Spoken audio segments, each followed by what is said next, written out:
A very good morning, students. As we know, class 6th, chapter 3rd, Change for Survival is going on. We are discussing the terrestrial habitats. We have discussed deserts, mountain regions, polar regions, and rainforests. Today we are going to discuss the terrestrial habitat grasslands. As the name suggests, grasslands mean the land or area which is covered with the grass. Grasslands are vast, grassy, windy lands marked by few trees. Grasslands are the large areas covered with grass and having very few trees. And most of time blowing is there. Most of time winds are blowing there. They can be found throughout the earth. Grasslands can be found throughout the world in every country. Natural grasslands usually grow in areas where there is insufficient rainfall to support forest growth. जो natural grassland होते हैं mostly कहाँ पर पाए जाते हैं, उन area में पाए जाते हैं जहाँ पर इनसफिशेंट रेनफॉल होती है. ठीक है, ता जो मतलब वहाँ के जो फॉरेस्ट है प्रॉपरली ग्रो नहीं हो पाते. मोस्टली वहाँ पर क्या पाया जाता है, ग्रास पाए जाते हैं और and very few trees. Some of the largest land animals such as elephants, giraffes and lions are found in the grasslands. Which animals are found in the grassland? Largest animals, like which are the largest animals? Like you can say some of the largest animals like elephant, giraffe, lions are found there in the grasslands. Special climatic condition. What type of climate is found there in the grasslands? How is the weather of grasslands? Windy and dry. As we know, grasslands are the large areas having very few trees. That's why most of times winds are blowing there. Fast winds are blowing there. And very little rainfall mean the moisture in the air is very less. So we can say air is dry. Moderate rains ranging between 50 centimeter to 90 centimeter. Grassland receive moderate rainfall. Mean how much rainfall? 50 centimeter to 90 centimeter. As we know, deserts receive less than 50 centimeter annual rainfall. So that's why they are deserts, and rainforest receives more than 200 centimeter annual rainfall. That's why there is lots of vegetation, plants, herbs, etc. And we can say this one grasslands have moderate rainfall 50 centimeter to 90 centimeter. So there is very few trees and large amount of grass. Temperature ranges between 20 degree to 30 degree. The weather of grassland is not very hot, not very cold. It is moderate temperature. Moderate temperature means the weather of grassland is warm. Temperature ranges between 20 degree to 30 degree Celsius. Huge habitats mainly covered with grasses and not much trees and shrubs. Constant blowing of winds in these dry and open areas. As we know, grasslands are the large areas covered with grass, so most of area in the grasslands is covered with the grass, and they do not have much number of trees or shrubs. They have very less number of trees and shrubs. And due to open and vast area, constant winds are blowing there, and air is and moisture in the air is very less, so air is also dry. Adaptation in plants. Now we will discuss what type of adaptation is found there in the plants in the grasslands. How the plants of grassland survive there in the dry and windy area. The plants in grasslands have flexible stems so that they can bend easily and do not break in windy condition। जो plants grasslands में पाए जाते हैं उनकी stem कैसी होती है, flexible होती है, मतलब सॉफ्ट होती है। सो दे कैन बेंड इजली, इसलिए वो इजली बेंड हो रहती हैं और ब्रेक नहीं होती with in windy condition. Windy condition mean जब स्टॉर्म्स आते हैं, मतलब अंधेरी आती है, तब तो विंडी कंडीशन में वो इजली ब्रेक नहीं होती, वो बेंड हो रहती है। The strong roots of plants prevent them from getting uprooted by strong winds। Plants in grassland have strong roots। ठीक है ना, जो प्लांट्स ग्रासलैंड में पाए जाते हैं उनकी रूट्स क्या होती है, स्ट्रॉन्ग होती है। So that's why they can not, they do not get uprooted by strong winds. ठीक है ना, due to strong roots of plants they do not get uprooted by strong winds. And some plants like acacia, it is a dry area plant। Acacia is dry area plant having very small leaves। Roots extend deep into the soil to absorb as much water as possible। जैसे कि grassland का में tree पाया जाता है, जैसे कि क्या नेम है उसका, अकेसिया, जो कि आपको डायग्राम में दिखाई दे रहा है। इसके लीव्स क्या होते हैं, छोटे होते हैं, और रूट्स क्या होती है, roots extend deep into the soil. जो रूट्स मतलब सॉइल में नीचे तक जाती है, डीप तक जाती है। ठीक है, किस लिए जाती है, to absorb much water as possible, मतलब जो सॉइल में मतलब जितना हो सके उतना वाटर अब्जॉर्ब करने के लिए। क्योंकि यहाँ पर रेनफॉल क्या होती है, मॉडरेट होती है ना, कम रेनफॉल होती है, ज़्यादा नहीं होती। ठीक है, इसलिए वो वाटर कहाँ से अब्जॉर्ब करते हैं, from the soil. They have small leaves to minimise the loss of water through transpiration. जो लीव्स होते हैं वहाँ पर डेजर्ट प्लांट्स के क्या होते हैं, स्मॉल लीव्स होते हैं। As we know large leaf will have large number of stomata and the rate of transpiration mean loss of water will be also large। And small leaves will have less number of stomatas, and less number of stomata mean loss of water through the stomata, or rate of transpiration also will be less। That's why the trees growing in the grasslands have small leaves to reduce the loss of water through transpiration।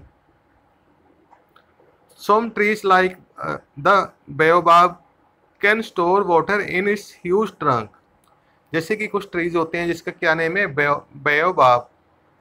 It has huge trunk, mean जो trunk stem होती है उसकी ये काफ़ी बड़ी होती है।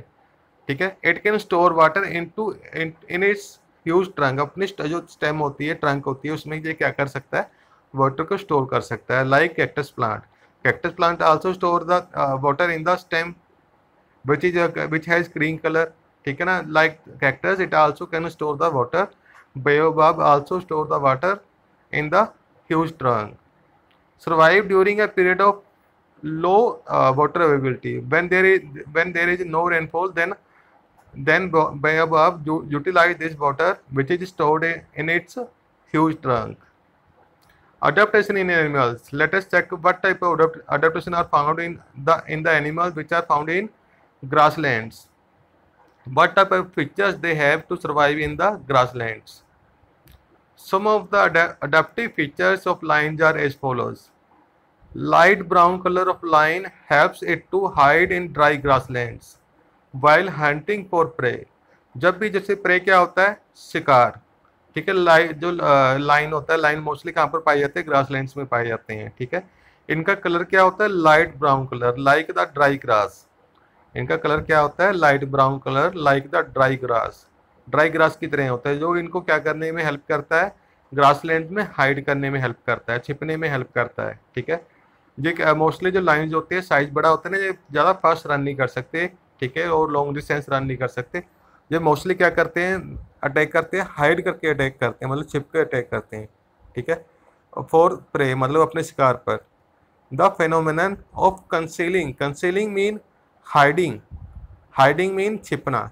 ठीक है ना, the phenomenon process, the process of concealing mean process of hiding itself by blending in their surrounding. Blending mean जो इसके सराउंडिंग है, जो भी ग्रास वगैरह उसके साथ उनका कलर मैच हो, बॉडी कलर मैच हो, है ना। ठीक है ना, natural surrounding is called camouflage. इसे क्या बोलते हैं? Camouflage. Underline it, the phenomenon of concealing itself by blending in with their surrounding is called camouflage.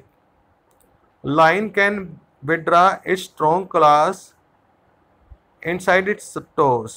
जो लाइन्स होते हैं इसके क्या होते हैं? स्ट्रॉन्ग क्लाज होते हैं, मतलब जो क्या होते हैं? नाखून होते हैं इनके, ठीक है ना, जो नाखून होते हैं स्ट्रॉन्ग क्लाज होते हैं। इनसाइड इट टोज, जो इनके जो पैरों के पैर होते हैं, टोज होते हैं, उनमें क्या कर सकते हैं? विड्रा कर सकते हैं, मतलब अंदर की तरफ कर सकते हैं, छिपा सकते हैं उनको, ठीक है ना। जो लाइन्स होते हैं, जो इनके स्ट्रॉन्ग क्लाज होते हैं, इनको अपने पैरों के अंदर कभी भी छिपा सकते हैं। This help them to move stealthy mean silently without any noise. Stealthy mean silently without any noise. Stealthy up to their prey without making a sound while hunting. जिससे इन्हें क्या, लायंस को क्या हेल्प मिलती है? जो जब वो अपने क्लोव्स अंदर कर लेते हैं इनसाइड देयर टोज, तो क्या हेल्प मिलती है? वो अपने जो प्रे होता है, इनका शिकार होता है, अपने शिकार की तरफ बिना कोई नॉइस किए इजीली मूव कर सकते हैं। जब अपने शिकार के पास चले जाते हैं, अपने प्रे के पास चले जाते हैं, when they reach up to their prey then attack them, then they attack on their prey. Okay, they have eyes in front of their face similar to humans that gives them correct idea about the location of their prey। जैसे कि जो lines होते हैं, इनकी eyes कैसे होती हैं? In the front of their face होती हैं, ठीक है ना, फ्रंट फेस पे होती है इनकी आइज, लाइक ह्यूमंस।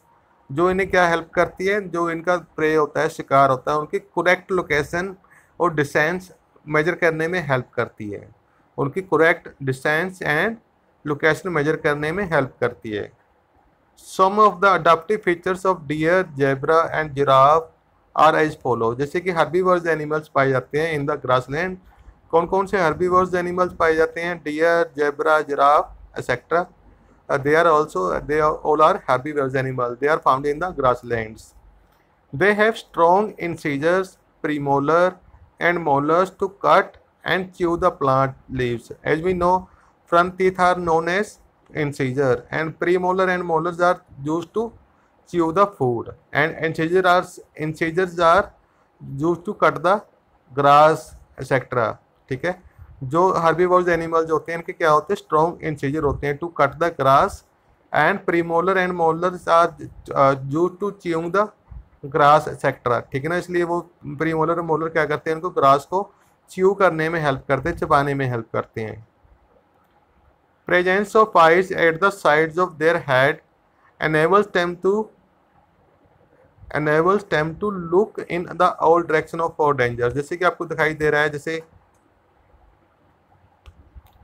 क्या होता है, जैसे जिराफ है, जिराफ के जो हर्बीवोर्स, मोस्टली हर्बीवोर्स एनिमल्स को जो आइज होता है कहाँ पर होती है? साइड्स पर।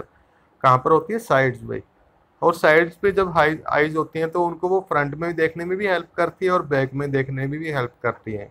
वो अपना थोड़ा सा हेड रोटेट करके मतलब 360 डिग्री इजीली देख सकते हैं, जो उन्हें अपने प्रीडेटर से बचने में हेल्प करते हैं। ये they have long ears to detect the movement of predators, ठीक है। उनके जो हर्बीवर्स एनिमल्स होते हैं सभी के पास क्या होते हैं? लॉन्ग ईयर्स होते हैं, ठीक है। जो जैसे कि लॉन्ग ईयर्स है तो उनकी जो लिसनिंग एबिलिटी है उनकी काफ़ी ज़्यादा इंक्रीज हो जाती है, ठीक है। जिससे वो अपने जैसे प्रीडेटर होता है उनका शिकारी, लाइन, जैगुआर, ठीक है, क्रोकोडाइल एक्सेट्रा, उनसे छिपने में उनकी नॉइस को सुनने में हेल्प करते हैं, जिनसे वो इजली उनसे क्या कर सकते हैं? बच सकते हैं। Presence of strong legs help the animal to run fast and escape predators. जैसे कि डियर, जेब्रा, जिराफ, इनके पास क्या होती है? लॉन्ग लेग्स होती हैं, ठीक है, और उन्हें क्या हेल्प करती है? टू रन फास्ट रनिंग करने में हेल्प करती है, जिससे वो अपने प्रीडेटर मतलब शिकारी से बच के निकल सकते हैं वो। Some animals like deer, zebra etcetera have tendency to move in herds. जैसे कि कुछ एनिमल्स पाए जाते हैं, कौन कौन से एनिमल्स पाए जाते हैं ग्रासलैंड्स में? डियर, जेब्रा, बफलोस एक्सेट्रा, ठीक है। इनमें क्या होती है? ये हमेशा हर्ड में रहते हैं, हर्ड मीन क्राउड में रहते हैं, झुंड में रहते हैं ये, ठीक है, जिससे इनको मतलब इजीली प्रोटेक्शन मिलती है, ठीक है। Robofacts, living beings are active only within a certain range of temperature. जो लिविंग बींग्स होती है ना, एक सर्टेन रेंज ऑफ टेम्परेचर में एक्टिव रहते हैं। जैसे मॉडरेट टेम्परेचर में वो एक्टिव रहते हैं। Extreme in extreme winter and extreme cold living beings become inactive. ठीक है, जब वो स्लो होते हैं वो, इफ दे आर बिलो और above the temperature range they tend to become slow. अगर वो एक्सट्रीम कोल्ड होती है या एक्सट्रीम हॉट होती है तो क्या होते हैं, लिविंग बींग्स स्लो डाउन हो जाते हैं, मतलब वो इनएक्टिव हो जाते हैं। और वो मतलब some animals in order to adjust themselves to the extremes go in for adaptation. कुछ एनिमल्स क्या करते हैं, जब एक्सट्रीम हॉट होती है, एक्सट्रीम कोल्ड आती है, वो अडेप्टेशन में चली जाती है, स्पेसिफिक टाइप ऑफ अडेप्टेशन में चली जाती है, जिसमें वो क्या करते हैं, डोरमेंट स्टेट में चले जाते हैं। Dormant state mean inactive state.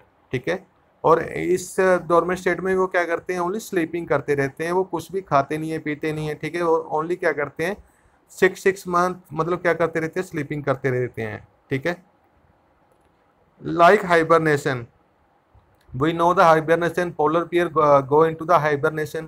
Okay, during extreme winters the polar bears go into the caves and sleep for there for long time. They do not eat any food, any water. They only sleep, used to sleep in extreme winters. This is known as hibernation. Hibernation कब होती है, in winters. And aestivation भी same होती है, but aestivation कब होती है, in summers. ठीक है, एस्टिवेशन कब होती है, इन समर्स। एस्टिवेशन में क्या होता है, जैसे कि डेजर्ट्स एनिमल्स हैं, deserts animal, grassland animals and extreme hot, जब एक्सट्रीम हॉट होती है जैसे कि आफ्टरनून, वो आफ्टरनून में क्या करते हैं, वो इनएक्टिव हो जाते हैं, स्लो डाउन हो जाते हैं। इसलिए वो क्या करते हैं, कोई भी शेल्टर लेकर, जैसे ट्री के नीचे, केव्स के नीचे, गुफाओं के नीचे, ठीक है, और बुशेस के नीचे, वो क्या करते हैं, मतलब शेल्टर में चले जाते हैं धूप से बचने के लिए, और इनएक्टिव हो जाते हैं। इस टाइम वो क्या करते हैं, ना ही कुछ खाना खाते हैं, ना ही मतलब वो इधर उधर ज़्यादा मूवमेंट करते हैं, वो सिंपली वो क्या करते हैं, स्लीपिंग करते रहते हैं, मतलब इन डोरमेंट स्टेट में चले जाते हैं वो। ठीक है, अगर वो ऐसे डोरमेंट स्टेट में नहीं जाएंगे, एस्टिवेशन में, एक्सट्रीम कंडीशन में, एक्सट्रीम हॉट में, तो वो क्या हो जाएंगे, अगर वैसे फिरते रहेंगे तो क्या हो जाएंगे, वो बीमार हो जाएंगे, जिससे उनकी क्या हो सकती है, डेथ हो सकती है। Okay, have a nice day.